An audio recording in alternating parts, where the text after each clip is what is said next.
Hello and welcome to this episode of 9 Minute Mentors. Thank you so much for joining us. I'm Annika Bizon, Marketing and Omnichannel Director for Samsung UK and Ireland. Research tells us that most businesses lose 9 minutes through incompatible technology at the start of every meeting. And in business, we know every second counts. So in this series, we're giving businesses 9 minutes to tell their story. And today I'm delighted to be joined by David Abrahamovich, the founder of Grind. Thank you for having me.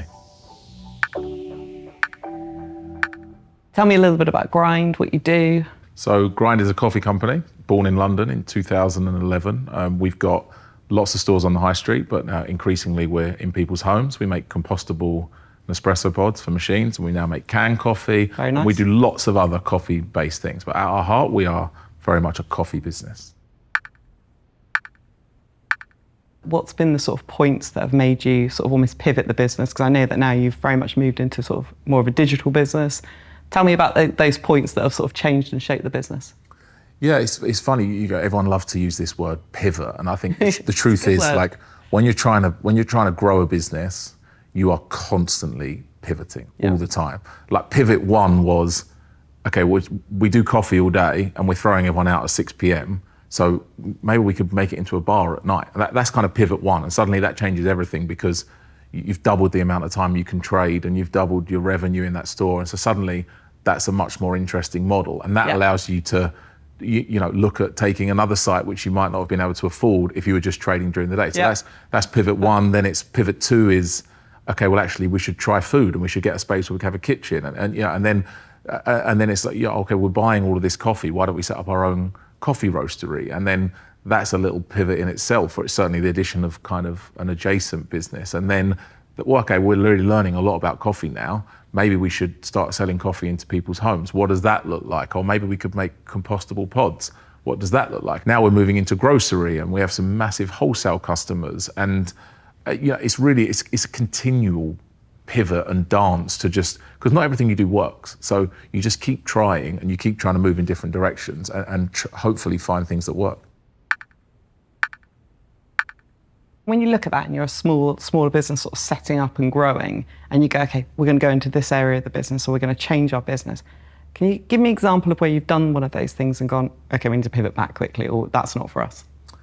Yeah, there's a really good example actually. So I think once we had, 6 or 7 stores, everything I'd done to that point had worked really well. Like we'd raised money, everyone loves the brand Grind, it's all great. And I decide to take this store in a certain part of kind of east and central London, and we decide that I'm going to do like a higher end Grind. So it's not going to be smashed avocado and coffee and fun and easy. We're going to elevate everything. So suddenly we spent too much on the fit out of the store and made it feel too premium. And we've got things on the menu like truffle pasta, and we've got expensive bottles of wine, and actually it just didn't work. It wasn't the right thing. It was the wrong space. It was trying to stretch the brand too far in the wrong direction.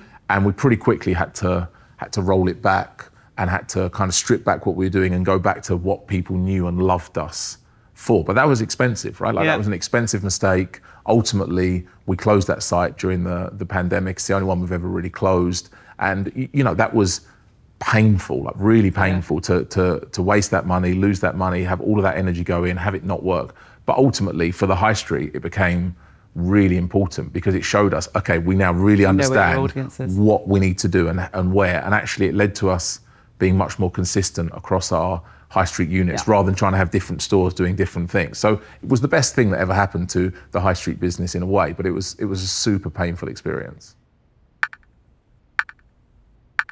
You've taken your business from a high street business to being, obviously you've got your own website, you're now going to supermarkets. Tell me about how technology's helped with that journey.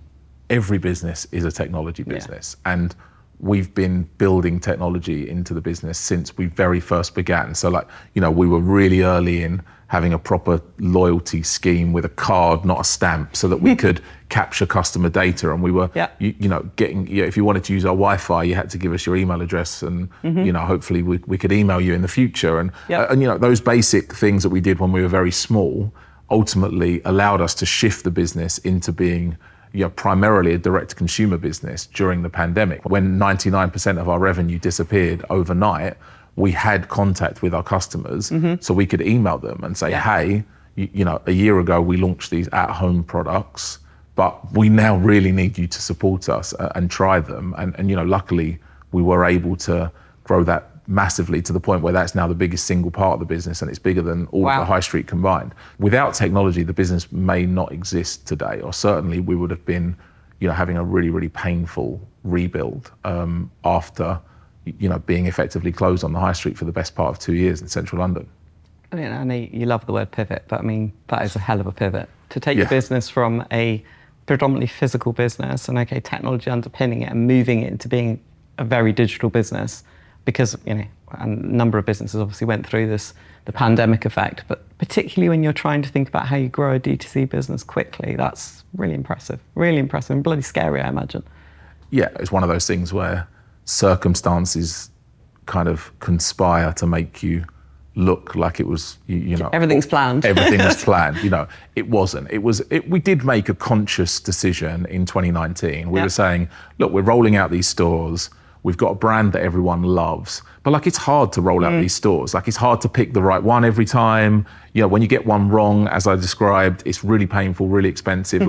We need to be able to let people interact with Grind in another way, and that we think the way to do that is to let people have Grind coffee at home. And we think we found an amazing solution, which is pods which fit in an espresso machine but are compostable, and therefore it has the simplicity, and you can put really high quality coffee in them, but without all of the environmental issues that come with Nespresso pods. 29,000 of those pods go into landfill every minute. Wow. So it's a huge environmental problem. So we think we found a way that we can let people interact with us at home. So I think all of that was smart, and that wasn't just my idea, that was the team, and that was supported by our board, who allowed me to go and invest, £1 million in a new roastery and machinery and a Shopify website and digital ads and all this other stuff. Wow. So that was all great, but who knows what happened without the pandemic in the sliding doors other universe where we didn't have a pandemic. Did it all work really well anyway? Or certainly it was the most incredible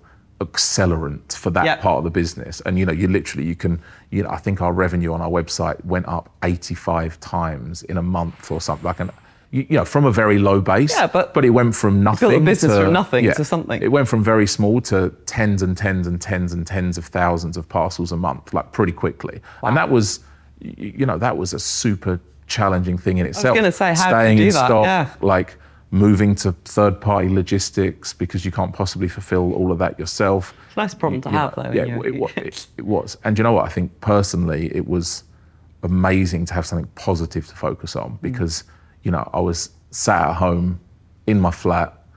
The whole high street business was closed for the first time ever since I'd opened it 10 years before. I couldn't go and see the business, had nothing to do. But then suddenly, bang, this website kind of explodes. And obviously, we were emailing and SMSing and doing whatever else to our customers to say, please come and shop online and support us. It was amazing and terrifying at the same time. You're jumping from a call to, well, what are we doing about the payroll for the 300 members of the high street team to, oh, actually, we need to spend all of this money to keep up these orders with the out online the door. And get the orders out the door. So it was challenging, but I wouldn't change any of it.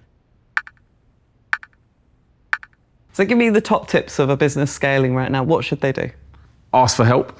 Yep. Super important, and might be really surprised by people who are willing to help and for free and just because you asked.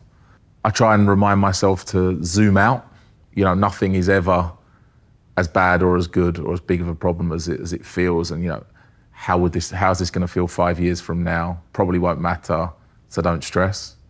As CEO or founder, be consistent. You just have to be consistent. You have to be there, you have to be available, and you have to be the same person all of the time. And you have to uphold the values of the business at all times. David, it's an absolute pleasure to meet you today. I love your passion and your just sort of straightforward way of looking at things. So thank you. Thank you for having me. Stay tuned for the next episode. We'll be joined by Freddie Harrell, founder of the synthetic hair business Rad Swan.